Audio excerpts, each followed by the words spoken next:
বৃষ্টি ও জলাবদ্ধতার কারণে দুর্ভোগ কাটছে না বন্যা দুর্গত এলাকার বাসিন্দাদের। কিছু এলাকা থেকে পানি নামতে শুরু করায় স্পষ্ট হচ্ছে ক্ষয়ক্ষতির চিত্র। পানিতে ভেসে গেছে ঘেরের মাছ, ব্যাপক ক্ষতিগ্রস্ত জমির ফসল। সড়ক ভেঙে যাওয়ায় এখনও যোগাযোগ বিচ্ছিন্ন অনেক এলাকা।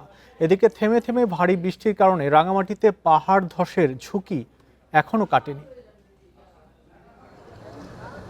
রাতভর বৃষ্টিতে ডুবে গেছে চট্টগ্রামের নিচু এলাকা, জলাবদ্ধতায় বেড়েছে ভোগান্তি। বন্দরনগরীতে রোববার সকাল ৯টা পর্যন্ত গত ২৪ ঘন্টায় ১৩৬.৮ মিলিমিটার বৃষ্টি রেকর্ড করা হয়। ভারী বৃষ্টিতে কাতালগঞ্জ, চকবাজার, আগ্রাবাদ, বাকুলিয়া এলাকার অলিতে গলিতে পানি জমে যায়।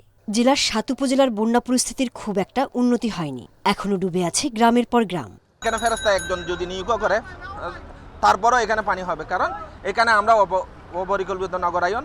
কক্সবাজারের রামুর, মিঠাছড়ি, বাংলা বাজার সহ বিভিন্ন এলাকা থেকে নেমেছে বানের পানি। তবে চকরিয়া ও পেকুয়ার নিচু এলাকা এখনো তলিয়ে।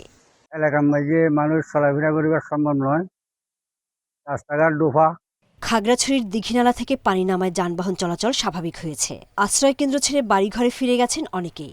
এদিকে বন্যার পানি নেমে যাওয়ার পর ক্ষয়ক্ষতি স্পষ্ট হচ্ছে। অনেক জায়গায় ভেঙে গেছে গ্রামীণ সড়ক, তলিয়ে আছে আউশ ও আমনের বীজতলা।